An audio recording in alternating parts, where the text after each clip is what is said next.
Tudo bem, pessoal? Aqui é o professor Givago Oliveira e vamos dar início à aula de revisão, aula ao vivo, acerca do assunto comunicação oficial. Vai fazer um pequeno apanhado da disciplina que vocês estão estudando, visando aí um bom resultado para a sua avaliação final, ok? Então, ah, os itens, os critérios que nós estamos avaliando nessa disciplina é a competência acerca do estudo da gramática, não é? Gramática oficial, principalmente as normas e as variantes da língua, principalmente nessa primeira parte, okay? Que trata da linguística e da gramática. Então, um aspecto fundamental, antes de qualquer coisa, para adentrarmos na língua portuguesa, é identificar alguns conceitos que fazem parte dos estudos desse assunto, né? Que é propriamente a linguística e a gramática. Gramática, provavelmente, vocês já escutaram, não é? Vocês, inclusive, na escola, vocês estudaram gramática, provavelmente vocês tiveram a disciplina de gramática, não é? Mas talvez, se parar para pensar um pouco, conceituar, dizer do que trata a gramática, propriamente dita, pode ser que apareçam algumas dúvidas. Então, o que seria o termo gramática? Em sua origem, a palavra, etimologicamente falando, ela trata da arte da escrita, a arte da palavra. Tudo bem? Então, a gramática normalmente é tido como um conjunto de regras e normas voltadas para a boa escrita, ok? E boa fala, mas normalmente a gramática que nós hoje utilizamos é mais para a escrita mesmo, porque nós já nascemos, vamos dizer assim, com 5 anos de idade, por exemplo, nós falamos a língua fluente de onde nascemos, não é? O português fluente, por exemplo. Uma pessoa, uma criança, ela já fala tranquilamente uma quantidade razoável de palavras da sua língua materna.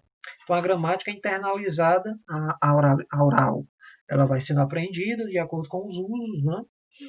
Já a gramática escrita, que requer um conhecimento maior de regras, principalmente no que se refere ao nível formal da língua, que vamos ver um pouco mais na frente, ela é adquirida nas aulas, na escola, principalmente durante as aulas de gramática, não é? Então, aqui eu apresento 3 tipos de gramáticas mais comuns: gramática normativa, gramática descritiva, gramática internalizada. Ah, o que eu falei primeiro, quando a gente nasce e vai desenvolvendo a fala e a linguagem, é adquirida através dessa gramática internalizada, que ela vai se desenvolvendo com interações sociais, quando você vai conversando com outros e vai captando, mesmo sem perceber, assimilando normas de fala, normas sintáticas de como utilizar a língua, principalmente na fala, certo? Agora, a gramática normativa é exatamente aquela gramática que nós conhecemos dentro de sala de aula, aquela gramática onde é apresentado um conjunto de normas ou regras, não é isso, que devem ser seguidas para que o seu texto, para que sua produção esteja inserida dentro da norma padrão culta, que vamos ver daqui a pouco que se trata, ok?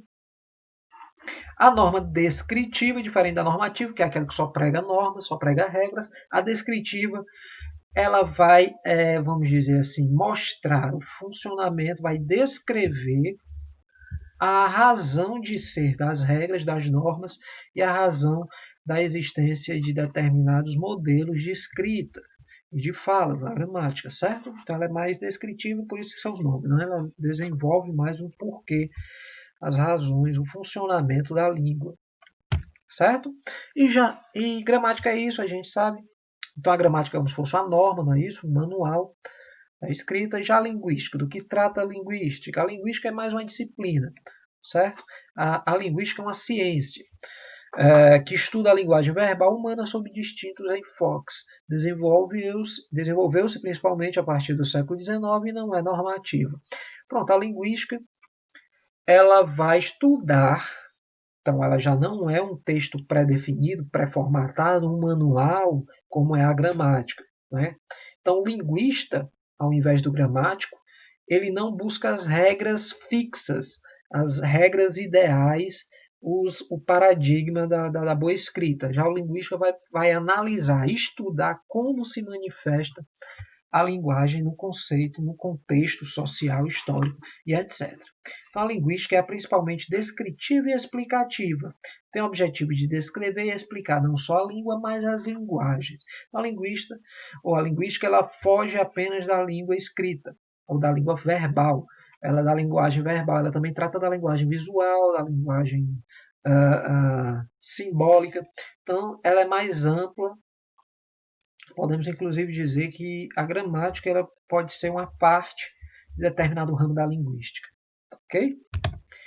A prescrição e uso cotidiano da língua. Olha só, a gramática normativa baseia-se nos dados colhidos nas fontes escritas e dá pouca importância aos dados oriundos da oralidade. Isso é importante. Esse tipo de gramática apresenta, ao lado da descrição dos fatos da língua, as normas e regras que todos os falantes e escritores devem seguir para falar e escrever corretamente.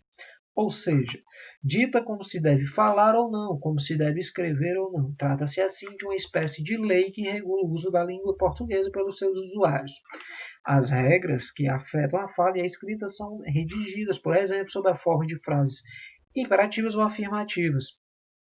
Como, por exemplo, não se deve iniciar frase com pronome oblíquo átomo, não é? Com próclise. O verbo deve concordar em número e pessoa com o sujeito, usa-se vírgula antes de conjunção coordenativa mas, etc. Então você vê que são normas, realmente são regras, né? Como se a gramática fosse um livro de regras, de leis que você deve seguir para ser um bom usuário da língua portuguesa. Então, inclusive, as normas são expressas no modo imperativo. Não se deve, o verbo deve, usa-se, vírgula, antes e tal. Certo? Então, as diferenças básicas. Outra coisa interessante para você lembrar, que normalmente, como eu já tinha falado antes, inclusive, a gramática normativa, ela foca mais na questão da escrita do que propriamente na oralidade, certo? Então, ela vai buscar as normas, as regras dentro da escrita. Por isso que quando você pega uma gramática, o livro, né, você identifica ali os exemplos a partir de obras literárias, principalmente as mais clássicas, né, Machado de Assis, José de Alencar, porque para os gramáticos, esses escritores eruditos é o que tem o domínio maior da língua escrita, então os outros, né, devem seguir o padrão estabelecido por esse. Tá certo? E qual a diferença principal, as diferenças principais entre fala e escrita, entre a língua falada e a língua escrita? Vamos lá. A fala depende do contexto. Como assim? Em diversos contextos diferentes, nas diferentes situações em que você se encontra, que você tem que conversar, você tem que dialogar com o outro, você vai modalizar, ou seja, adaptar sua fala de acordo com aquele cenário. Okay? Se você faz uma entrevista de emprego, você vai usar uma linguagem mais formal. Se você for falar com um amigo, você usa uma linguagem mais informal e assim por diante. Já na escrita, como ela não tem, você não sabe muitas vezes onde vai parar o seu texto escrito, você não pode pensar muito nessa questão do contexto, certo? Tem quando no primeiro momento. Você vai escrever a carta para alguém, você adapta sua linguagem para aquele alguém, mas essa carta ainda vai estar existindo. Então, seu texto ele vai transitar por diversas realidades. Da mesma forma, com a escrita não vai ser modificado. A fala é repetitiva. Então, constantemente, quando você está falando, você vai repetindo ideias, você às vezes dá uma parada, né? O outro não entendeu, você repete com uma outra tonalidade. Já a escrita não, a escrita é resumida. Você, quando vai escrever, que escrever uma redação, por exemplo, você tem que aprender a condensar o que você quer dizer, não é? Porque na fala você pode repetir, não foi bem assim que eu disse, não, o que eu quero dizer é tal coisa. Na escrita você não tem essa capacidade, esse tempo. Então é necessário que você saiba seu objetivo. A fala normalmente é não planejada. Okay? Mas eu posso dar uma palestra, eu escrevo antes o que tem na palestra, então você não está falando propriamente usando a linguagem oral completamente. Você escreveu antes, então você tem um planejamento. Okay? Mas pode ser planejada ainda, mas não é naturalmente planejada. A gente tende a saber o que vai falar no momento da necessidade. A escrita já é planejada, né? Antes você pensa o que vai nas palavras, etc. Tem todo um trabalho maior. A fala é imprecisa. Constantemente você perceber como você fala ou como os outros falam, existem pausas, existem lacunas, gagueja-se, não é, na hora de falar e tal, ela é imprecisa, ela é maleável, ela vai se transformando, vai saindo, às vezes tem um erro, depois é corrigido. Já na escrita ela tende a ser precisa. O que você escreve é o que vai ficar realmente, então é bem pensada, bem calculada, não existem pausas, não, ninguém gagueja na escrita, não é isso? A não ser que erre. Então ela é mais precisa. A fala é fragmentada, então, às vezes você fala frases soltas, né? Corta seu discurso na metade, etc. Já a escrita tem de ser contínua, né? Você não coloca pausas onde não é necessário. A fala é pouco elaborada, a escrita é mais elaborada, a predominância de frases curtas, simples ou coordenadas na fala, enquanto na escrita a predominância de frases complexas com subordinação. Ok? E o que seria a variação? Pronto, a gente viu aqui que a liberdade, a fluidez da fala do português, não é? Vamos dizer assim, do falante da língua portuguesa. E essas diferenças entre a língua falada e a escrita interferem também nas diferentes formas que o brasileiro fala no contexto do Brasil, do país, que é tamanho do continente, sua história é diferente, cada estado, por exemplo, na verdade, cada cidade muitas vezes tem padrões de fala diferentes das outras, mesmo dentro de um estado. Okay? Aqui no Ceará, por exemplo, que falante de Fortaleza tende a ter um tipo de fala, gírias, modos de falar mesmo, tonalidades diferentes de quem é do Juazeiro do Norte, certo? Então nós temos essa variação linguística, é isso que é chamado. Aparentemente a língua portuguesa falada no Brasil é uma só, uma vez que todo brasileiro é capaz de percorrer o país de norte a sul, leste a oeste durante essa viagem. Pode se comunicar sem maiores problemas com todo e qualquer brasileiro que encontre pelo caminho. Sim, a língua é uma só, o português, a língua oficial do Brasil. Porém, você pode perceber claramente diferenças no falar dos brasileiros oriundos de diversas partes do Brasil. A língua é uma só, mas ela tem variações entre estados, entre grupos sociais, entre classes sociais, níveis de instrução, ok? Por exemplo, a língua, a forma de falar pode variar tanto de uma maneira diatópica, diacrônica, diastrática, diamésica e diafásica, principalmente, certo? Tem outros tipos de variações. Mas o que seriam esses tipos de variações? Vamos lá. Vamos identificar cada uma delas. A diatópica, ok? Ela se refere à variação geográfica. Tópico, não é lugar, não é isso? Então, dependendo do lugar da fala, você tem um português, vamos dizer assim, diferenciado.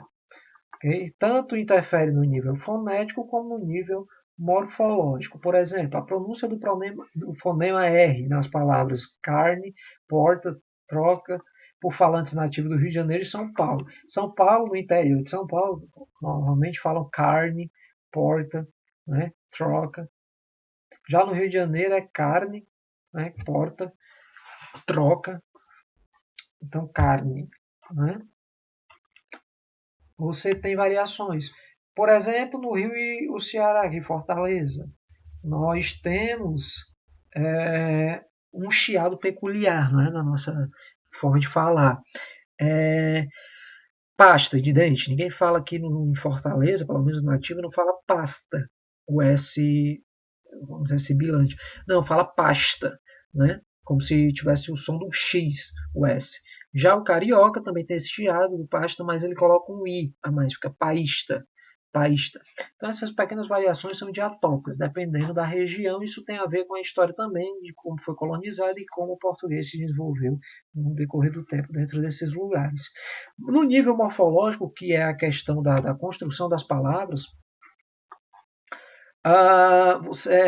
também existem essas modificações, certo? No caso do R, por exemplo, no final dos verbos, O infinitivo, por exemplo, andar, que é pronunciado como andar.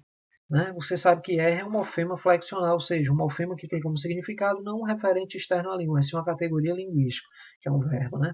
Nesse caso, o significante é: este verbo está na sua forma infinitiva.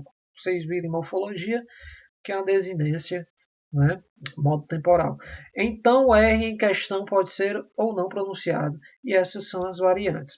Ok? Então, pronto. Normalmente a gente fala andar. Vou andar por aí, né? Vou andar por aí. Se R não é pronunciado em algumas regiões. Variação diacrônica tem a ver com a história, né? Com o tempo. Então, dependendo da época, tem uma forma de falar diferente da outra. Seu avô, por exemplo, tem talvez vocabulário diferenciado do seu. Diz a mesma coisa com palavras mais antigas, mais diferentes, como mademoiselle, para falar moça, não é? Nesse poema aqui do Carlos Drummond de Andrade.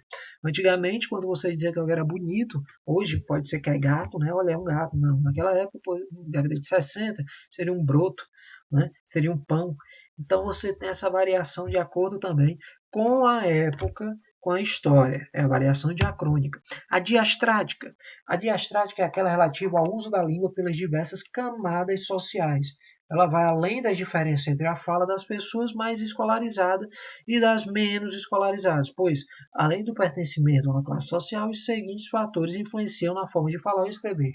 Por exemplo, então pronto, camadas sociais.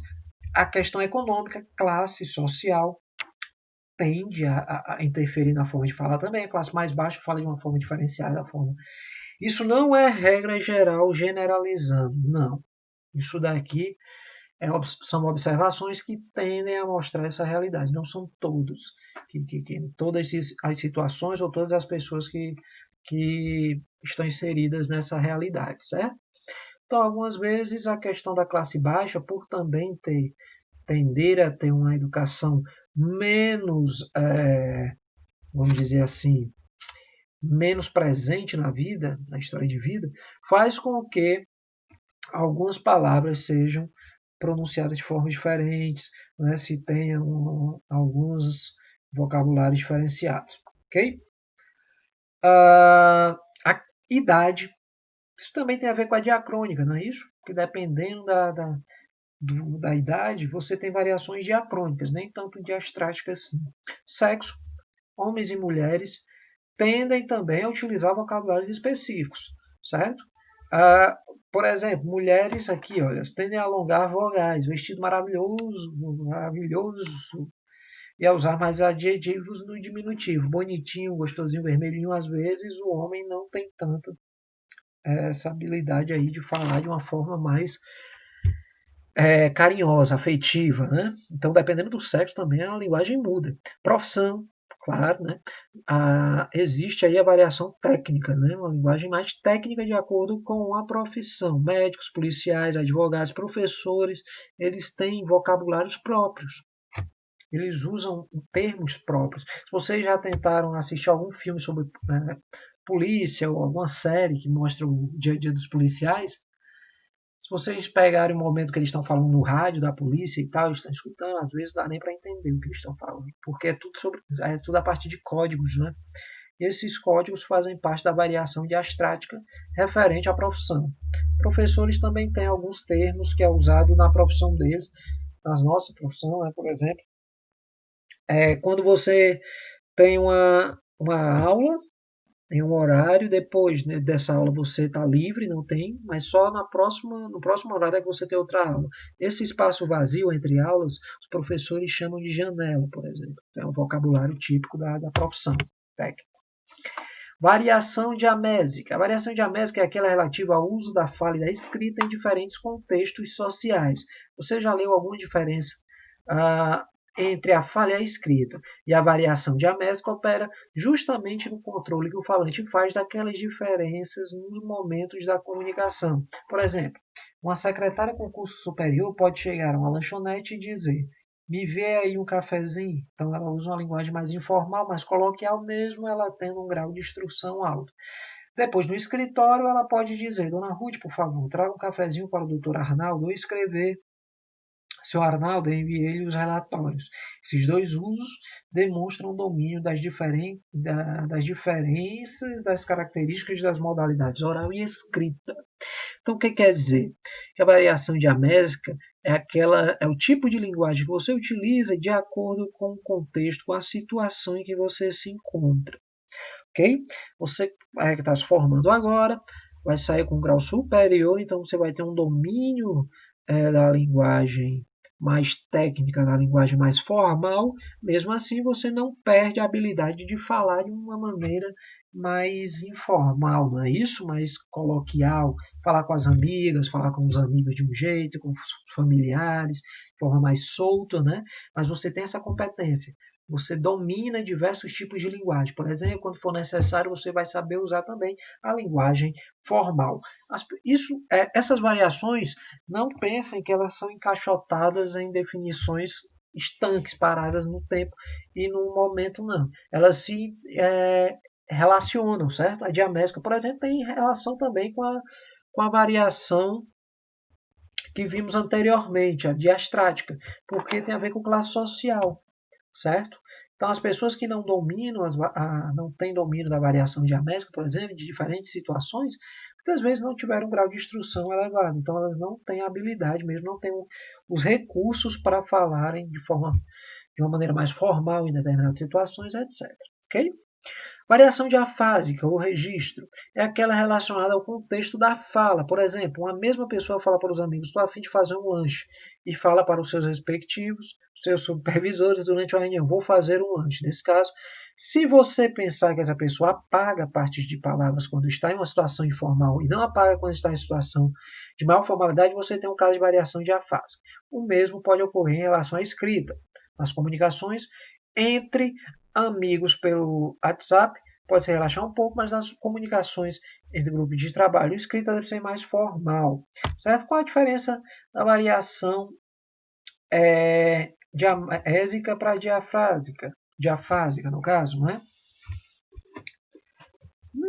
Basicamente nenhuma, não é isso?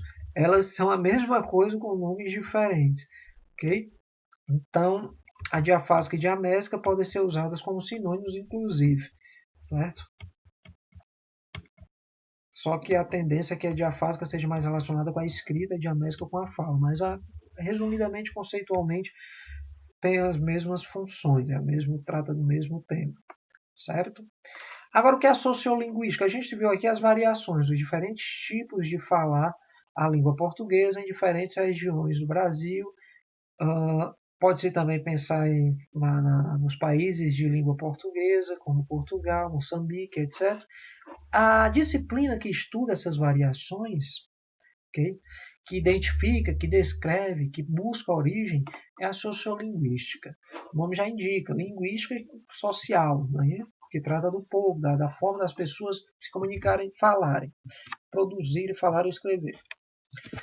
Sociolinguística é a ciência que estuda os distintos falares e falantes de uma mesma língua, buscando explicar e descrever como se apresentam as diferenças nos seus modos de falar de acordo com o lugar em que estão, que é a variação diatópica, de acordo com a situação de fala de registro, variação diafásica, de acordo com o nível socioeconômico do falante, variação diastrática. Portanto, busca se localizar e descrever regional e socialmente os dialetos de uma linguística, ou seja, os diferentes falares que ela pode apresentar. Então, se você tiver interesse em estudar esses elementos, essas formas diferentes de falar, essas curiosidades, inclusive, é a sociolinguística que se debruça sobre esse tema. Ok? Agora, nós também estudamos na escola, a questão da norma culta, do nível culto, o nível padrão de fala e o nível popular, o nível, vamos dizer assim, culto não existe, é informal, coloquial, certo? O que seria essa norma culta? A culta, uma pessoa culta é o quê? Uma pessoa que tem conhecimento, não é isso? É uma pessoa estudada, é uma pessoa intelectual. Então a norma culta vai tratar mais ou menos disso. Usar norma culta é aquela norma que tem na gramática normativa, é você escrever da forma como pede a gramática, certo? E muitas vezes falar também, só que a fala é mais difícil você se adequar à norma culta completamente. Então, a norma culta é a norma convencionalmente considerada certa ou modelar. É a variedade linguística valorizada pelos falantes que integram o grupo social de maior prestígio. Nas aulas, exemplifica-se dizendo que se trata do padrão Jornal Nacional. Nesse noticiário, você pode observar que os apresentadores não pronunciam o R à maneira do interior de São Paulo, nem chiam o S como os cariocas. Nem pronunciam o T ou D como os falantes do Rio Grande do Norte. Então, TD, né, aquele Rio Grande do Norte, né, o S dos cariocas e nem o R dos paulistas, né, do interior de São Paulo. Norma culta é a norma neutra, é usar a norma como se da gramática, como se fosse a língua padrão. Quando falo língua padrão, é aquela que deveria ser falada por todos, certo? Só na teoria isso. Então é como o William Bonner fala, né? E tenta sempre. Você não identificaria a fala dele em nenhuma região, com nenhuma região do Brasil, porque ele tenta neutralizar o sotaque, tenta neutralizar as variações, certo? Já a língua coloquial é a forma que a gente usa no dia a dia, é a forma comum de se comunicar.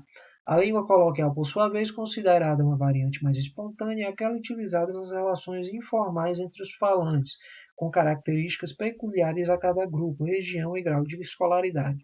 Já o registro, como você viu, consiste na variante escolhida pelo sujeito em cada ato específico de comunicação segundo o contexto. Os registros são basicamente dois, o formal e o informal, segundo o distanciamento requerido pela situação. Entre os dois extremos, conforme você observou, há muitas gradações. Não é, portanto, uma simples denominação de certo e de errado. Isso quer dizer que não existe esse termo. Na linguística, na gramática tem. Na gramática normativa tem, mas na linguística, na disciplina de linguística, não existe esse termo certo e errado dentro da escrita e da fala da língua portuguesa. É adequada e inadequada a determinada situação, por exemplo, ou adequada e inadequada a determinado registro. Um texto dissertativo, argumentativo, estilo Enem. Você tem que usar, tem lá no edital, tem lá no regulamento, você tem que usar a língua em sua forma padrão, em seu registro padrão. Então, se você usar gírias, está inadequado para o tipo textual. Então, existe adequado e inadequado. A questão de errado e certo são termos desatualizados para a linguística, certo? Pronto. Aspectos a serem considerados na elaboração de textos orais e escritos. Para você adequar sua linguagem às circunstâncias do ato de comunicação, são vários os fatores que, isolados ou combinados, devem observar. A seguir, observe algum desses fatores. Primeiro, você deve observar o interlocutor. Não se fala nem se escreve do mesmo jeito com o encarregado, com o gerente ou com o presidente da empresa. Ficou faltando aqui a palavrinha jeito, certo? Então você tem que primeiro ver para quem você vai enviar aquele texto ou para quem você está falando, com quem você está falando. Dependendo do grau, você adequa a sua forma de falar ao interlocutor. O assunto também não se fala de morte de uma pessoa amiga do mesmo modo que se fala de uma partida de futebol. Então isso aqui tem muito a ver também com o tipo de tema que você vai tratar e a forma como você aborda esse tema. O ambiente, que é o contexto, né, não se fala do mesmo jeito em um templo religioso, em uma reunião e em um churrasco com os amigos. Então, dependendo do contexto também, você vai modalizar, você vai adequar sua forma de falar. A relação falante-ouvinte não se fala da mesma maneira com um amigo e com um estranho, ou em uma relação social informal, é uma relação formal. Isso daqui, falante-ouvinte, tem a ver tanto com o interlocutor quanto com o ambiente, certo? É a junção, como se fosse a junção desses dois. Ok? Agora, na unidade 3, nós vamos para talvez vamos seguir para questões mais estruturais, mais formais da língua. Vamos se aproximar mais da gramática, tudo bem? Falando de concordância, né, verbal e nominal e usos mais frequentes. Primeiro, concordância. O nome já indica do que se trata. Concordar, certo? Quando você concorda com algo, é que você está alinhado, você está fazendo parte daquela estrutura. Por exemplo, A concordância verbal é quando o verbo concorda com o sujeito, está adequado, está encaixado com a estrutura da oração, sujeito e verbo. Concordância nominal é quando os elementos que definem o sujeito, né, os nomes, artigo, preposição e tal, adequam-se também a esse sujeito. Vamos lá. Concordância é a acomodação das flexões das palavras que se relacionam entre si na frase. Concordância verbal, em termos gerais, consiste na relação entre verbo e sujeito, em que este deve concordar com seu sujeito em número e pessoa. Como assim? Olha só. Quando você tem uma oração formada por sujeito simples, que é aquele sujeito que só tem um nome, né, o verbo concorda em número e pessoa, com número, singular e plural. Pessoa, primeira, segunda ou terceira pessoa, certo? Nesse exemplo, o gerente pediu 2 novos relatórios. Olha só, o sujeito é o gerente. Nós temos um sujeito singular, não é? E terceira pessoa. Ele, o gerente, pediu 2 novos relatórios. Então, o verbo aqui, ó, pedir, tem que se adequar em número e pessoa. Tem que ser escrito na terceira pessoa e no singular. Se fossem os gerentes, terceira pessoa do plural, o verbo iria para a terceira pessoa do plural. Pediram, né? Depois do Natal, vem as prestações. Qual é o sujeito aqui? Aqui é o verbo vir. E nós temos o sujeito prestações. As prestações vêm. Então, você tem aqui terceira pessoa do plural. Vem tem que ir para a terceira pessoa do plural. O plural marca com esse acento circunflexo. Ok? Quando o sujeito é composto e vem antes do verbo, o verbo vai para o plural quando o sujeito é anteposto. Por exemplo, os novos empregados e seus supervisores reuniram-se ontem. Desculpa. Então, quando você tem 2 sujeitos, aqui é sujeito composto, ó, temos o quem? Empregados e supervisores, núcleo do sujeito. São 2, o verbo vai para o plural. Reuniram-se, terceira pessoa do plural. Continua sendo na terceira pessoa. O verbo vai para o singular caso os núcleos estejam resumidos por nada, tudo ou ninguém. Por essas palavras aqui, ó, nada, tudo e ninguém. Grampeador, durex, calendário, canetas, porta-retrato, tudo. Olha o tudo aqui, ó, igual aqui. Então, o verbo vai concordar com tudo. Terceira pessoa do singular. Estava espalhado sobre a mesa. É até estranho falar, escrever. Se tiver dúvida, normalmente, quando a gente lê em voz alta ou quando lê na nossa cabeça, a gente identifica aqui o que seria mais adequado, como seria mais adequado colocar o verbo. Ó, grampeador, durex, calendário, canetas, porta-retrato, tudo estavam espalhados. Que estranho, né? Então fica tudo estava. Esses termos aqui que sintetizam a enumeração, você usa no singular o verbo. Agora, quando você tem orações que tem o pronome relativo aqui, que e quem, existe uma regrinha. Está aqui o que, ó, e está aqui o... Não tem o quem aqui, o exemplo do quem, está aqui. Quem. Quando é que o verbo que vem logo depois, trago, vai concordar com o que tem antes do que, com o nome que vem antes do que. Concordar em número e concordar em pessoa. Eu, primeira pessoa do singular, eu trago. Então, nós temos o verbo trazer na primeira pessoa do singular. O tempo não importa, certo? Porque isso não tem como concordar o tempo entre verbo e sujeito, porque sujeito não indica tempo, certo? Primeira pessoa. O que você só concorda com quem vem antes dele. Já se for o quem, você pode concordar tanto com o que vem antes, como com o próprio quem. Como nesse caso, ó, fui eu quem falou, concordei, primeira pessoa do singular, e fui eu quem falei, terceira pessoa do singular, concorda com quem. Essa é a diferença básica do que e do quem. Com núcleos de sujeitos unidos por ou, o verbo fica no singular se houver ideia de exclusão. Anjo ou demônio, ali logo se via. Não é? Se via se for exclusão, anjo ou demônio, não pode ser os dois. Agora, se for adição, meu chefe ou meus colegas sempre reclamam de mim. Os dois reclamam, certo? Então, adição concorda com os dois, plural. Se for exclusão, usar o ou como exclusão, singular, o verbo fica no singular. Com núcleos de sujeitos unidos com, o verbo fica no plural. Né? O presidente com a sua comitiva chegaram à cidade. Tem um com aqui, então é como se fosse dois sujeitos. O verbo vai para o plural, certo? Sujeito de verbo transitivo direto na forma passiva sintética.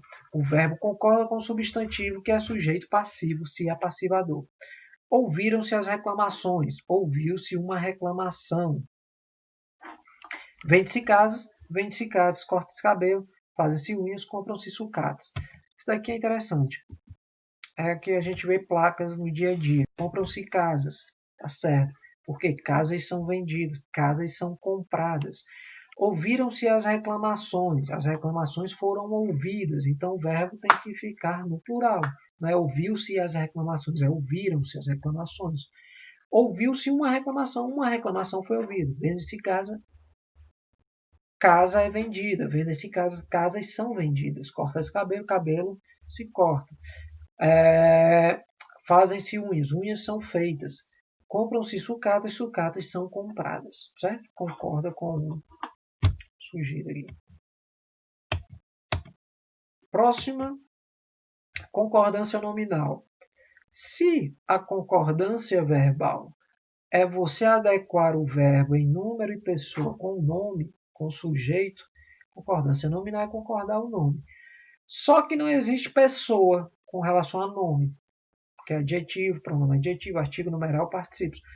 Tem o quê? Nós temos o número, continua a ter, singular e plural, mas em vez de falar da pessoa, primeira, segunda, terceira pessoa, a gente fala do gênero, masculino e feminino. Então, número e gênero devem concordar com os substantivos, pronomes numerais ou substantivos que eles se referem. Certo? Por exemplo, professores vai ser o substantivo aqui, principal, sujeito. O que vem de nome relacionado a ele deve concordar em número e gênero. Por exemplo, os meus dois antigos professores catedráticos. Se fosse professoras, gênero feminino, plural. As minhas duas antigas professoras catedráticas. Entendeu? Os professores no singular, masculino singular. O meu antigo professor catedrático. Se for feminino singular, a minha antiga professora catedrática. Entendeu? Então essas palavras devem concordar com o nome, substantivo normalmente, pronome.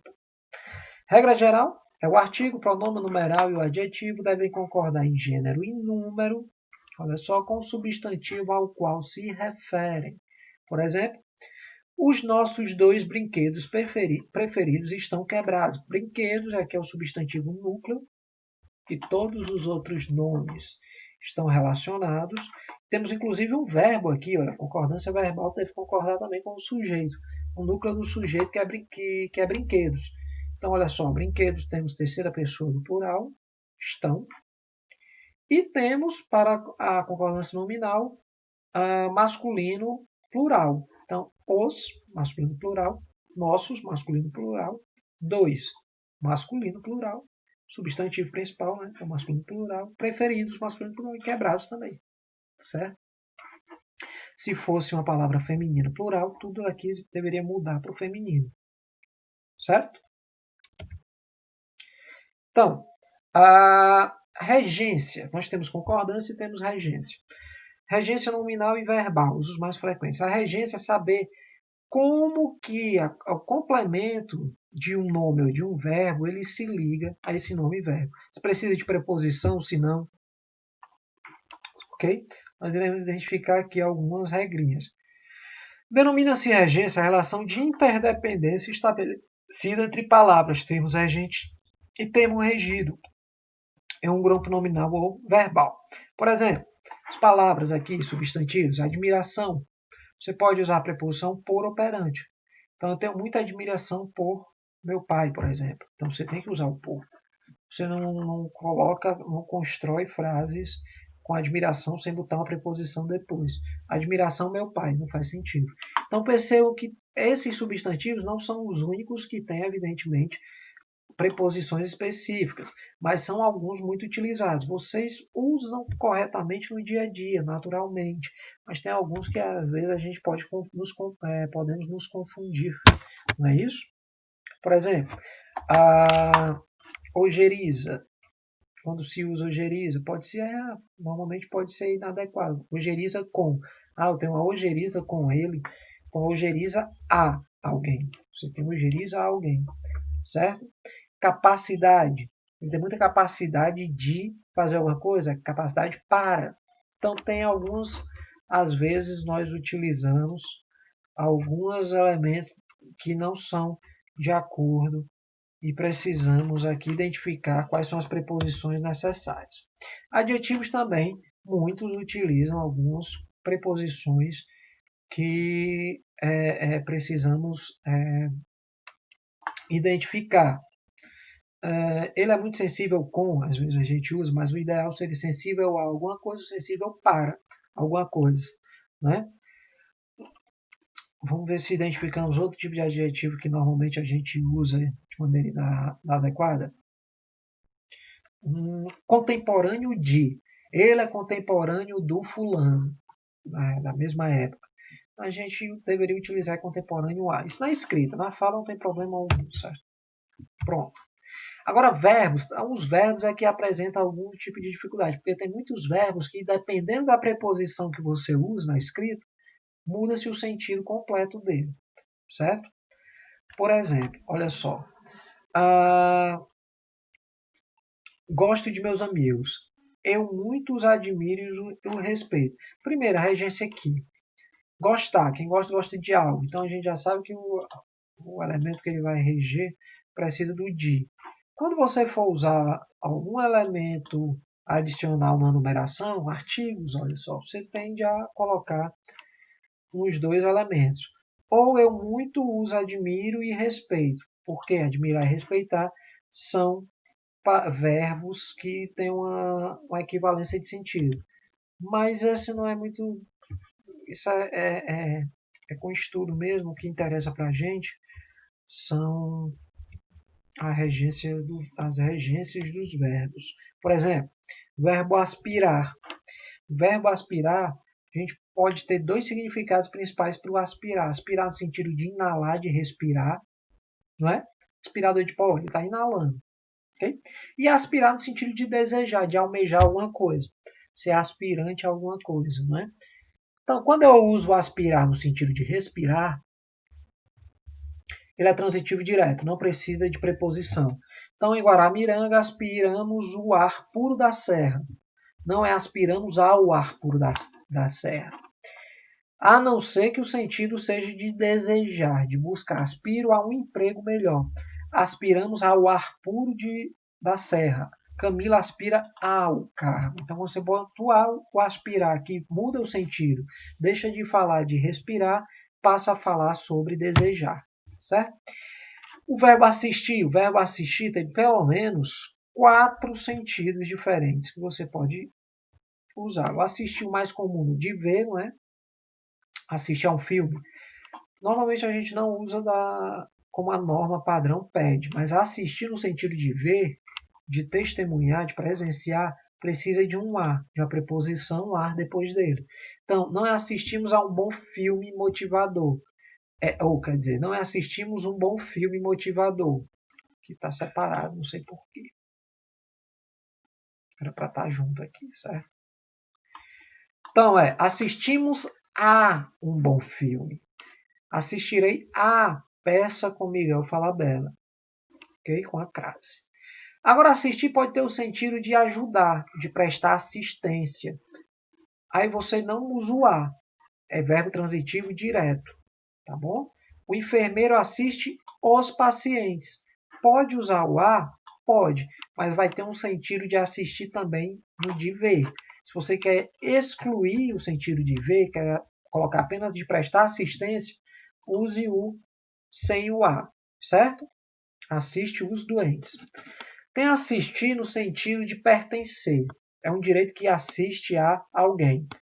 Aí é transitivo indireto, é a mesma coisa do assistir no sentido de ver. Por exemplo, ao consumidor assiste-lhe o direito de trocar mercadoria com defeito. Então, o direito de trocar mercadoria assiste ao consumidor. Preciso do A também. E no sentido de morar, de residir. Muitos brasileiros gostam de assistir em condomínios fechados. É um termo, é uma forma que pouco utilizamos no dia a dia. Onde você assiste? Eu assisto em Fortaleza. Aí você vai usar a preposição em. Assistir no sentido de morar. Esquecer e lembrar são dois verbos interessantes. Normalmente a gente usa lembro do dia e tal, tal, tal. Esse do, lembro de, esqueço de, só vai ser usado quando você usar o pronome oblíquo. Me, ti ou si. Ok? Se não, não tem um de. Esqueci o nome dele. Agora, esqueci-me do nome dele. Você bota o me, você bota o de. Esqueceu-me o nome dele. Né? Isso não é uma forma muito, não é comum. Esqueci o nome dele.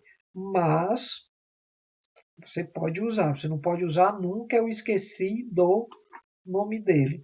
Certo? Não pode botar o de sem o pronome. Lembro o acontecimento, lembro-me do acontecimento, lembra-me o acontecimento. Só não pode o lembro do. Correto? Implicar, temos mais uns verbos aqui, olha só, implicar, responder, isso tem no material de vocês, tá certo? E você facilmente encontra em qualquer material de gramática, tá bom? É alguns verbos que vêm com esses complementos. Vocês vão estudar isso aí. Agora, crase. Crase é também um problema. Às vezes dá muito trabalho na hora da escrita. A crase nada mais é que um fenômeno de união entre dois As, certo? Sendo um A preposição, o outro A artigo. Como assim? A gente tem que saber bem a diferença entre o A preposição e A artigo. Há verbos transitivos indiretos que pedem a preposição a, como o verbo assistir no sentido de ver, que a gente viu agora há pouco. Assistir a um filme, não fica assim? Assistir ao filme. Não é correto isso? Ao filme. Se for masculino, filme, se lá o filme é masculino. Se for uma peça de teatro, como é que eu escrevo? Assistir a uma peça, ou a peça. Ficaria 2A. Mas não existe 2A. Então, ao invés de 2A, fica acraseado. Então, você une esses dois A para ficar um A com crase. Então, por exemplo, devo obediência à lei. Devo obediência à lei, com a crase. Porque você não pode botar os dois A juntos na mesma escrita. Tem que uni-los com um sinalzinho de... Que sinal é esse? O nome? Nós temos o agudo, que é o contrário. Ao contrário de agudo é grave. Esse acento é acento grave. Certo? Quando é que a crase é obrigatória? Quando é que você deve usar o acento grave aqui na crase? Em locuções adverbiais prepositivas ou conjuntivas com substantivo feminino. À vista, às pressas, às vezes, à risca, à noite, à direita, à esquerda. Tá certo? Então chegou às pressas, preço à vista, 235. Se eu não colocar aqui a crase, fica preço à vista. A vista fica com sentido de olho. Então, preço para o olho, não faz sentido. Então, tem que colocar nessas expressões adverbiais femininas, você usa crase. Tá bom? Nas formas aquela, aquele, aqueles, aquelas, aquilo, aquele, outro. E derivados. Exemplo, cheguei àquele lugar. Você pode usar, certo? Quando é a união da preposição com essas formas.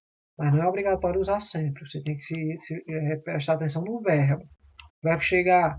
Você chega a algum lugar. Então, cheguei a aquele lugar que você me indicou. Como não posso escrever a aquele, junta e vira crase. Ocorre o fenômeno da crase, o acento grave aqui. Certo? Referiu-se a aqueles livros. Referiu-se a aqueles livros com crase. Nas indicações de horas exatas. Chegou o trabalho pontualmente às 8 horas, tem crase. O horário de verão termina à meia-noite. que é horário pontual exato. Quando não há crase, quando você não deve colocar crase, antes de palavras masculinas. Lembrando que a crase é a junção da preposição a mais o artigo a. O artigo a só ocorre antes de palavras femininas. Andar a pé ou a cavalo é um bom exercício. Pé é masculino, cavalo é masculino. Então, esses as aqui não são craseados, porque se refere apenas à preposição, não são artigos. Tudo bem? Nome de lugar, cidade, estado, país, que não aceita artigo a, mesmo sendo substantivo feminino. Como, por exemplo, chegou a Brasília.